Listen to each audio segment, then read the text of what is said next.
Well, John Farnham is in a stable condition in intensive care this morning. He underwent a successful surgery to treat mouth cancer yesterday. The news of the 73-year-old's diagnosis came as a shock to most Australians yesterday, including friend of John Farnham Derryn Hinch. He joins me live now. Derryn, how are you? Have you heard from the family? How's John?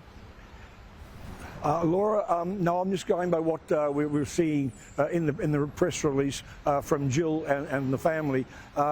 He is in stable condition. The operation went for about, 12 hours, something like that.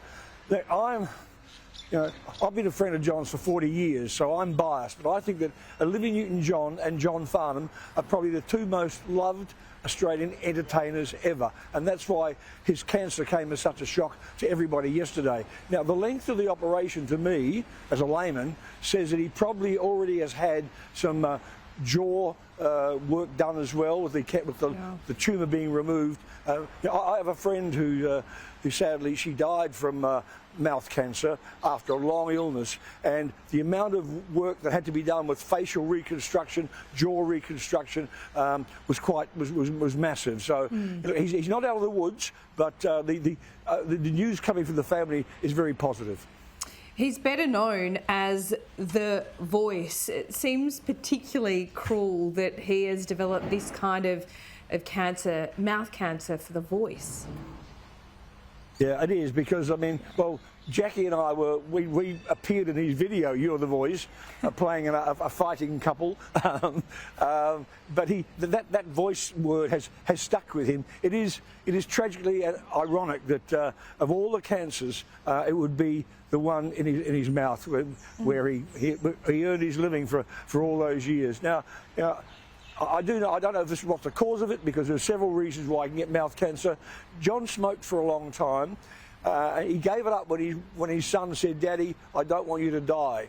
And so he stopped smoking for a long time. Then he smoked cigars for a long time, but he gave that up too when he went on a fitness kick 2 or 3 years ago. So we'll wait and see. But I'm really encouraged by the word that's coming out of the family. And keep in mind here that Jill is an amazingly strong woman, and John and Jill, to use his own words, they are two strong hearts. They certainly are. I love that song. Had it at our wedding, actually, but that is just my little foray there.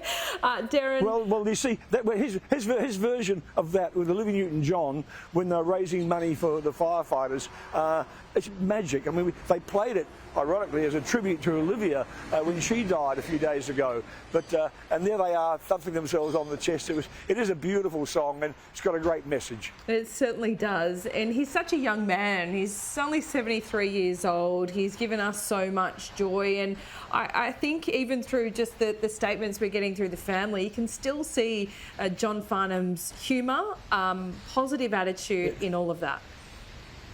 Well, let me tell you a quick story. Jackie Weaver has been a friend of the Farnhams for more than 50 years, and when her son Dylan was about 3, the Farnhams used to kidnap him and take him away for a few days, because they spent years on the IVF before they finally, Jill got pregnant. But they'd kidnapped Dylan for a few days, and one day Dylan walked away from the television and said to his mum, he said, "Hey Mum, you know my friend John?" She said, "Yeah." He said, "He can sing." I love that.